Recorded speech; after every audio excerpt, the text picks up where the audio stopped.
مساء الخير عليكم واهلا بيكم في فيديو جديد في قناة الاطفال مع لودي. درسنا النهاردة عن النقود زي ما انتم شايفين قدامكم. النقود يعني بالعربي فلوس. هديكوا اقل حاجة واقرب حاجة. لما ادي لطفلي واقول له خد جنيه وروح اشتري بيه البان، هياخد الجنيه ويروح يشتري بيه البان. الجنيه بيبقى عبارة عن نصين، هيروح يشتري بالجنيه 2 لبانة، يبقى عندي اللبانة بنص جنيه. يبقى عندي اللبانة بنص جنيه وعندي الجنيه. كده الفلوس خلصت؟ لأ، عندي ال5 جنيه وده بيبقى شكلها. عندي ال10 جنيه وده بيبقى شكلها. عندي ال20 جنيه وده بيبقى شكلها. كل الشكل في الفلوس دي بتبقى عبارة عن مستطيل. بيبقى الرقم مكتوب فين؟ الرقم بيبقى مكتوب فوق على اليمين وتحت على الشمال، فوق على اليمين وتحت على الشمال. يعني لو حبيت ارسم ورقة نقدية زي دي، برسم مستطيل واحط الرقم فوق على اليمين وتحت على الشمال. الفلوس لسه ما خلصتش. عندي ال20 جنيه وعندي دي شكل ال10 جنيه. ماليش دعوة بأي رسمة مرسومة جوه الورقة، أنا ليا دعوة بالكلمة أو الرقم اللي مكتوب جوه الورقة النقدية أو بالعربي الفلوس. عندي 50 جنيه وده بيبقى شكلها. بتبقى عبارة برضو عن مستطيل، بيبقى الرقم مكتوب هنا 50 جنيه، الرقم تحت مكتوب تحت، لكن هو أساسي الرقم بيبقى مكتوب فوق على اليمين وتحت على الشمال عشان لو حبيت أرسم الورقة النقدية من الفلوس. عندي مثلا 100 جنيه وده بيبقى شكلها. أعرف الأول الفلوس بأشكالها للطفل. برضو الرقم فوق على اليمين وتحت على الشمال. لو واخدين بالكم هتلاقوا الرقم فوق على اليمين بيبقى مكتوب فيها الرقم وتحت بيبقى مكتوب فيه جنيه. وادي اهوت الرقم. دي ورقة ال200 جنيه، برضو الرقم فوق على اليمين وتحت على الشمال. طيب لو انا مثلا عايزة ادي لطفلي 5 جنيه واقول له روح اشتري بيها مثلا كيس كراتيه، هيشتري لي بال5 جنيه كيس كراتيه. ممكن 5 جنيه مجمدة زي دي، او ممكن 5 جنيه عملة معدنية. يبقى انا عندي ال5 شكلين، مجمدة مش مجمدة اللي هو يعني ناشفة جامدة، لا، اللي هو انا دول كلهم كده العملات دي حطهم في ورقة واحدة. يبقى ال5 جنيه ممكن تبقى ورقة نقدية أو عملات معدنية. ماشي. لو أنا مثلا عايزة 10 جنيه مثلا، 10 جنيه دي تتقسم لي إيه؟ ال10 جنيه تتقسم لي 500. يبقى أنا قسمت ال10 جنيه ل5 و5. يعني لو جيت جمعت ال5 مع ال5 يبقوا 10. يبقى أنا لو جيت جمعت ال5 مع ال5 يبقوا 10. أنا ببتدي الأول عملي قبل ما الطفل يمسك الورقة والقلم، دي هتسهل عليه الدرس كتير. طيب دي لو 10 جنيه. طيب لو 15 جنيه، 15 جنيه يبقى 10 و5، أو ممكن تبقى 3 خمسات. يبقى ال15 جنيه يبقوا كام؟ يبقوا 3 خمسات. طيب لو قلت 20 جنيه، لو عايزة أقسم ال20 جنيه دي، ممكن ال20 جنيه كده مجمدة أو ممكن تبقى 10 لو جيت جمعت ال10 وال10 هيبقوا 20. يبقى ال20 ممكن اقسمها لايه؟ ل10 بس كده؟ لا، تقسيمات الفلوس كتير، يعني ممكن 10 جنيه و5. يبقى كده برضو 20. يبقى ال20 برضو عبارة عن 10 و5. ممكن اشيل ال10 جنيه دي واحط بدلها 5. يبقى معايا 4 خمسات، يبقوا 20. طب لو حبيت قلت 30، ال30 دول ينفع اقسمهم؟ ممكن اقسمهم ب3 عشرات اهو. 3 عشرات لو جيت حطيتهم جنب بعض هيطلعوا في الاخر هما ايه؟ 30 جنيه. طيب ممكن اجيب 20 و10 زي ما انتوا شايفين يبقوا 30. ممكن اجيب 4 خمسات، 4 خمسات و10 يبقوا برضو 30.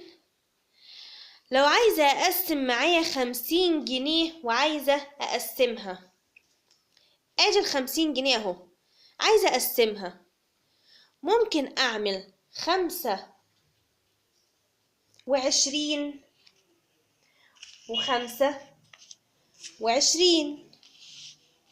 يبقى 25 و25 هيدوني في الآخر 50 جنيه. بس كده؟ لا طبعا، ممكن يبقى معايا 3 عشرات، يبقى معايا 3 عشرات و10 و20 يبقى معايا 3 عشرات و20. يبقوا كده هيدوني نفس الناتج وهو 50، لأن لو جيت جمعت ال3 عشرات مع ال20 هيدوني 50. طب تعالوا نكبر شوية ونقول 100. عندي ال100 جنيه ممكن أقسمها لقد إيه؟ ممكن أقسمها 50 و50. لو جيت جمعت ال50 مع ال50 هيدوني إيه؟ 100. ممكن أقسمها لحاجة كمان، ممكن أقول 5 و5 و20 و20 و50 جنيه هيدوني ايه؟ 100. يبقى ال100 هقسمها ل50 و25 و25. لو جيت جمعت ال25 مع ال25 مع ال50 ناتج دول هيدوني 100. ممكن اقسم ال50 برضو ل25 و25، يبقى عندي 25 و25 ومن 50 برضو 25 و25. كل رقم بيبقى ليه كذا طريقة، كذا فكة جواها. تعالوا نكبر ونقول ال200. ورقة ال200 شكلها اهو. ورقة ال200 ممكن اطلع منها 100، ممكن اطلع منها 100 كمان، او ممكن بدل ال100 التانية ممكن احط 50. يبقى 50 و50 100 و100 كمان تطلع لي ال200. طب لو عايزة قدامي 400 جنيه، 400 جنيه هيبقى 200 و200. ابتدي مع الطفل عملي علشان يفهم، يبقى الفلوس كلها قدام عينيه، وابتدي اقسم كل ورقة نقدية ابتدي اقسمها قدام عينيه. خلصت الورق النقدية وخلصت العملة المعدنية زي ال50 قرش أو زي الجنيه، بيبقى برضو 1 ومكتوب تحتيه جنيه. لو خدتوا بالكم بيبقى الواحد اهو، لو باينة في الكاميرا بيبقى الواحد ومكتوب تحتيه جنيه. خلصنا، هبتدي اخش في الكتاب ومعايا الورقة والقلم عشان يفهم. هبتدي اجيب بعد كده ورقة وقلم وهنخش، وده اول درس في منهج تانية ابتدائي ترم تاني. واول درس هو معايا درس النقود 61 62. بدايتها كده جايب لي رسم بياني وجايب لي من تحتيها أسئلة. هنحل الأسئلة معاكم. وجايب لي هنا الرسم البياني. العمود ده فيه عدد التلاميذ، والخط الأفقي دوت أيام الأسبوع. عندي اللون الأحمر بيمثل البنات، واللون الأزرق ده بيمثل الأولاد. تعالوا نشوف هو عايز تحت إيه. أول حاجة معايا بيقول لي كم يزيد عدد الأولاد عن عدد البنات في اليوم التاني. يبقى أنا أول حاجة هجري عليها هو اليوم التاني، وهشوف كم يزيد. كم يزيد يبقى هو عايز طرح. يبقى أنا هطرح عدد الولاد من عدد البنات. عدد الولاد لغاية 35 بيبقى معايا مسطرة في الرسم البياني، وبعمل كده واجي على الخط واعمل كده. دي هتسهل عليا كتير. اي مسطرة بتبقى قدامي مادام في رسم بياني يبقى لازم معايا مسطرة. يبقى عندي الولاد 35، يبقى انا هقول 35 ناقص عدد البنات. عدد البنات هنا 20، يبقى هقول 35 ناقص 20 يساوي 15 ولد. يبقى يزيد عدد الأولاد عن عدد البنات 15. اللي معايا بعد كده بيقولك كم ينقص عدد البنات عن عدد الأولاد في اليوم الأول. يبقى أنا هجري على اليوم الأول وهشوف عدد البنات 25. كم ينقص يبقى برضو طرح. يبقى كم ينقص يبقى هو عايز معايا هنا طرح. يعني أنا هطرح عدد البنات من عدد الأولاد. يبقى هقول عدد البنات هنا 5. عدد البنات هنا في اليوم الأول 25 ناقص عدد الولاد 30 يساوي برضو 15 بنت.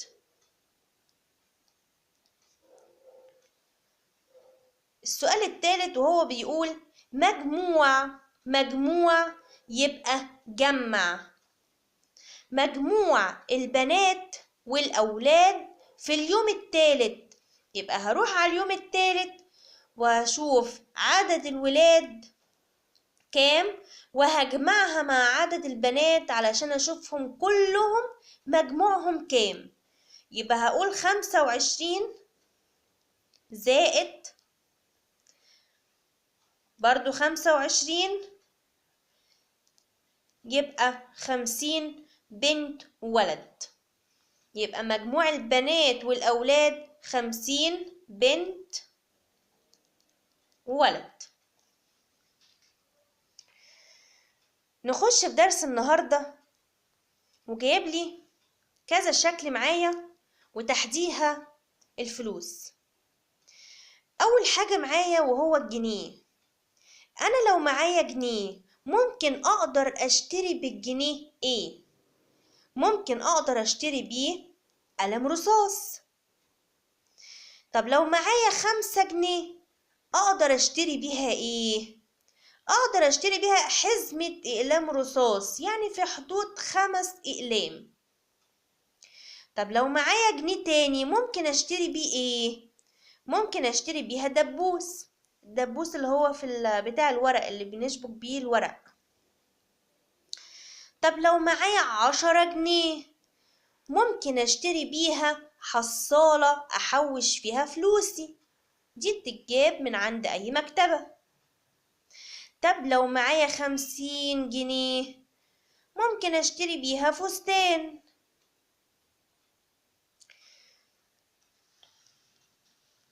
المثال اللي بعد كده مطلوب مني أو هو عايز يعرفني هنا شكل العملة أو شكل الورقة النقدية معايا، والناحية التانية اختصارها. أول عملة معايا نقدية أو بالعربي الفلوس 100 جنيه، وهو عاملها لي تكتب يعني اختصارها 100 جيم، يعني 100 جنيه. اللي تحت دي الورقة النقدية دي 10 جنيه. زي ما عامل فوق أنا هعمل تحت في باقي الأمثلة. 10 جنيه تكتب 10 جيم. ماشي. الورقة النقدية دي 50 جنيه، تكتب هنا 50 جنيها، وتكتب 50 جيم. 5 جنيه دي 5 جنيه، الرقم فوق على اليمين وتحت على الشمال، فوق على اليمين تحت على الشمال. هتكتب ايه؟ هكتبها 5 جنيها، وتكتب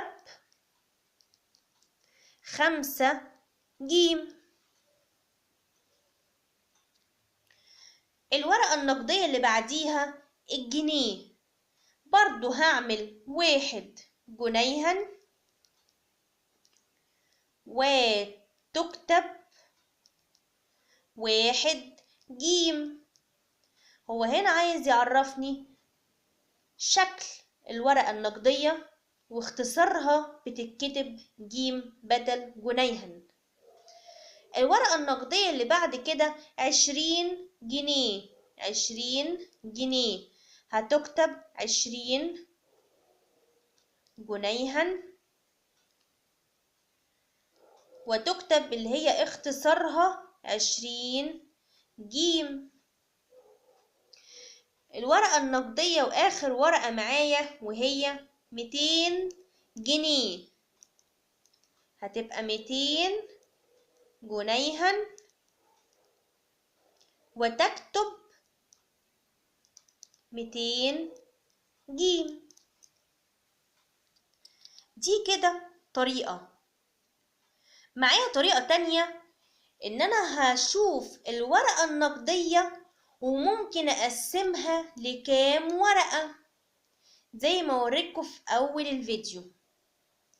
أول واحدة هو عاملها ورقة النقدية دي 5 جيم، احنا خلاص اتفقنا ان 5 جيم يعني 5 جنيه. معايا هنا 5 جنيه، ممكن اقسم ال5 جنيه دي ل5 جنيهات ورق. عندي 1 1 1 1 1، يبقوا 5 جنيه.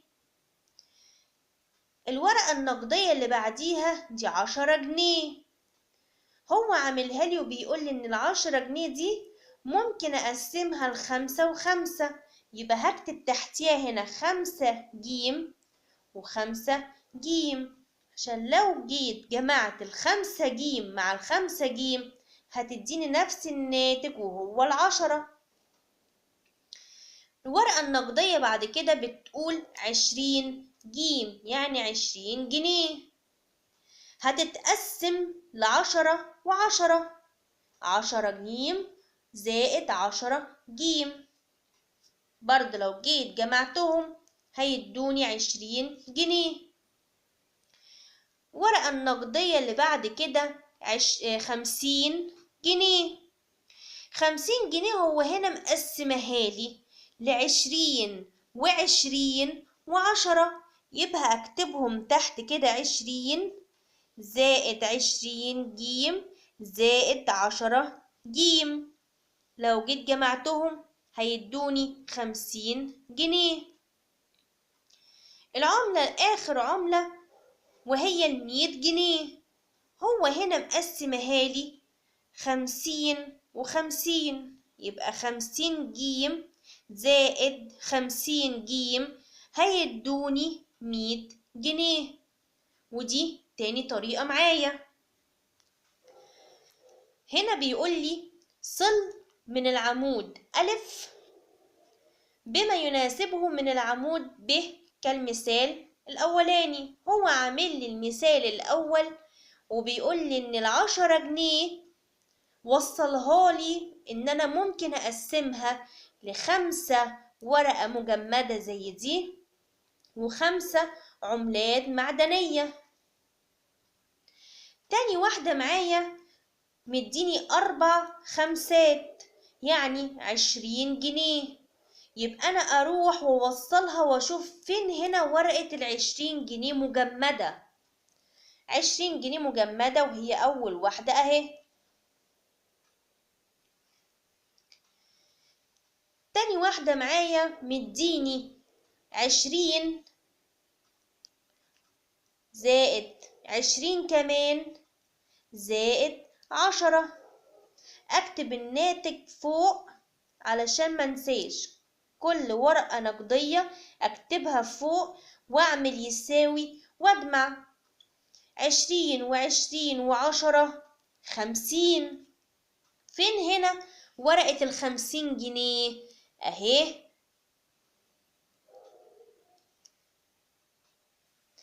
اللي بعد كده مديني ورقة ب20 زائد ورقة ب10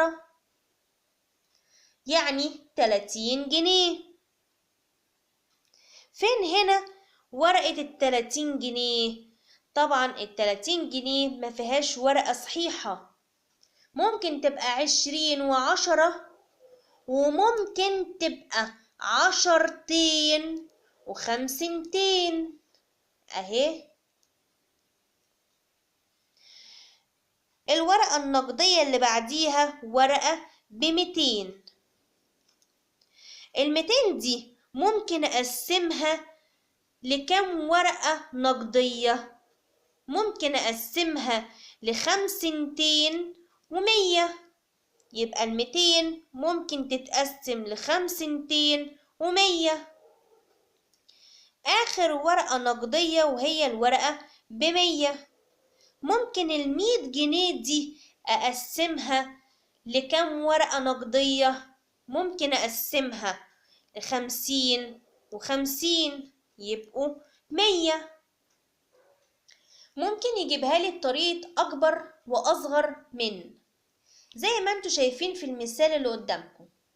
بيقول هنا اختار الرمز المناسب أكبر من أو يساوي أو أصغر من. أول مثال هو عاملهولي الورقة النقدية دي ب50 والورقتين النقديين هنا 20 و20 40.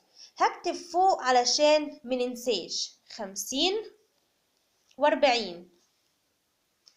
50 أكبر ولا ال40؟ لا ال50. اللي بعديها ورقة ب20 وورقة ب5 يبقوا 25. وورقة هنا الناحية التانية ب20 وورقة ب10 يبقوا 30. مين الأكبر؟ ورقة ب25 ولا الفلوس ب30 جنيه؟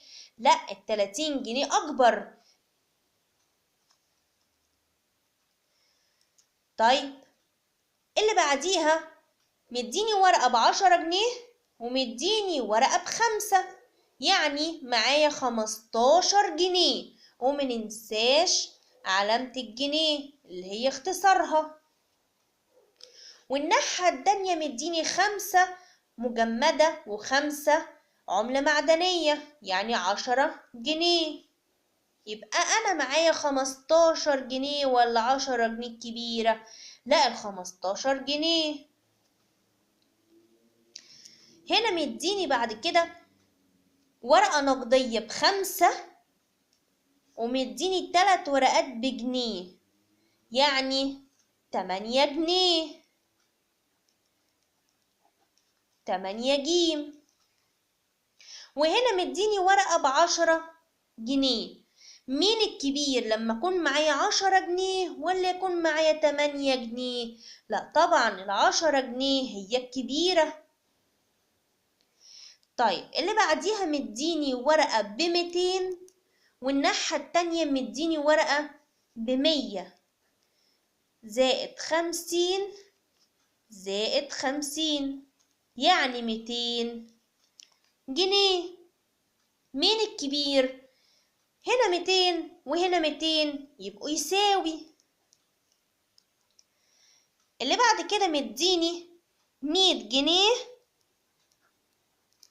والناحية التانية مديني 105 جنيه. مين الأكبر لما يكون معايا 100 جنيه ولا لما يكون معايا 105؟ لا طبعا 105 هي الكبيرة. جايبها لي بطريقة تانية، وهنا طريقة اللي أنا قلتها لكم في أول الفيديو خالص، إن أنا ممكن أرسم العملة أو الورقة النقدية بالمنظر اللي انتوا شايفينه ده. بيبقى عبارة عن مستطيل ورقم فوق على الشمال والرقم تحت، الرقم فوق على اليمين تحت على الشمال، فوق على اليمين تحت على الشمال. يبقى الورقة النقدية ممكن ارسمها كده مستطيل، بتترسم مستطيل، رقم فوق على اليمين وتحت على الشمال هو نفس الرقم، لأن هي نفس الورقة النقدية. هنا أول مثال، الأول هو بيقولك ارسم المبلغ المناسب كالمثال. أول واحد هو حللهالي إن أنا ممكن معايا 15 جنيه ممكن أشتري بيها طيارة لعبة، وال15 جنيه قسمهالي ل10 و5.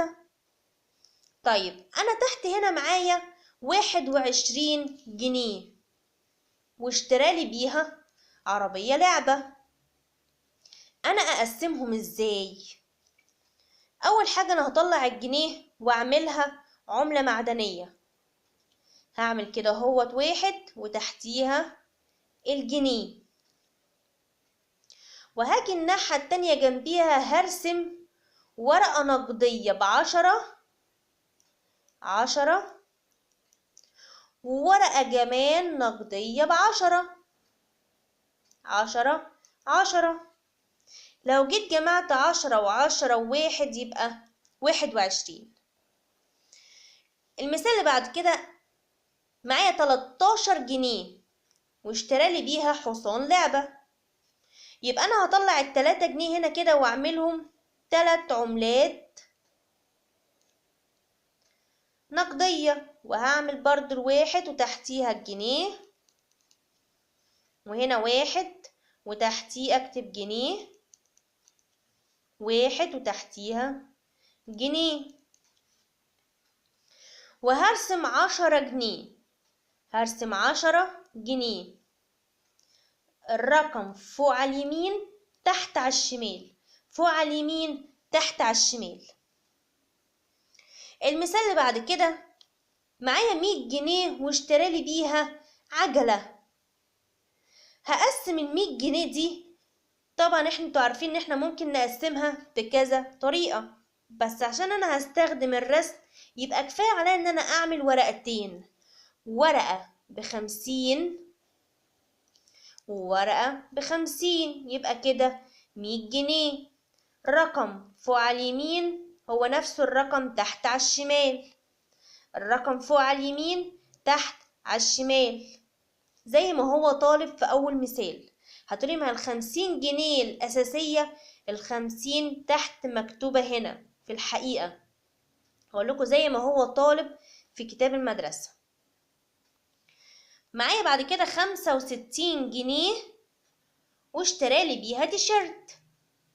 أنا ممكن هنا أعملها إزاي؟